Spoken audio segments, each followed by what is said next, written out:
Hello, class, and welcome to week 3. Can you believe that we're approaching the halfway point sooner than later?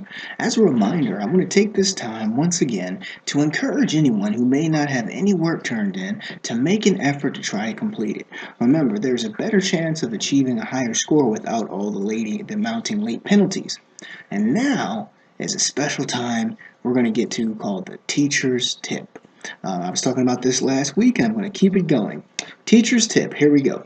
There's a major assignment due this week, right? And it's worth about 12% of your score. Now remember that last week's discussion, we were talking about proficiency versus exemplary. Now, the minimum requirement is at least 2 articles reviewed, right? We want at least 2 reviewed. Now, I've had students in the past that have grabbed 3 articles that have already been provided to you and believe that that constitutes as an exemplary score. But it doesn't, not an exemplary. I'm looking for something a little bit more. Now remember, using articles that were provided to you are fine. That's fine. But if you're wanting to get an exemplary score, what I'm looking for is your ability to avoid falling into the trap of simply regurgitating the articles that you've already read and that have already been provided to you. Consider working to add value in researching the effects, the impacts of crowdsourcing using additional sources like journals or articles or maybe even just blogs and opinions and things like that. Use additional resources outside of what's provided to you in your paper, and that overall will help your score. Now let's recap for a second.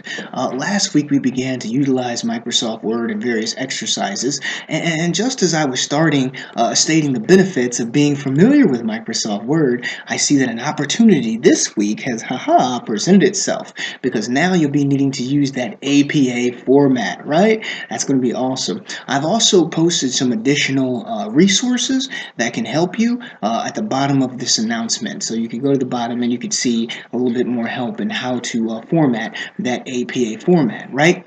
Additionally, we had a great discussion about the ideal laptop.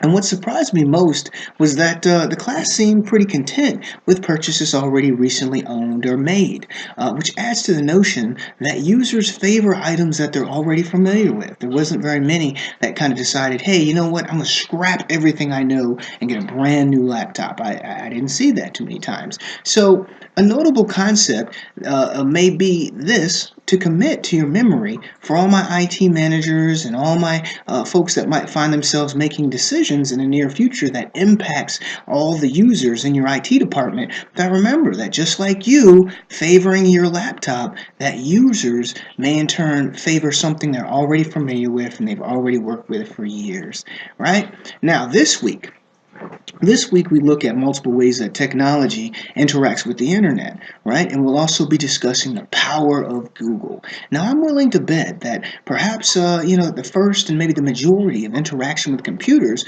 involved connecting to the internet, right? I know it was mine. And now perhaps I may be revealing my age a little bit, but my experience where we've seen these internet browsers and these search engines and these providers, they all seem to come and go. I mean, think about it for a second. Does anybody remember how we thought AOL was invincible and we just waited for that opportunity to hear, "You've got mail," right? It was great. Or do we recall how Yahoo was a premier search engine, web browsing, and an email provider?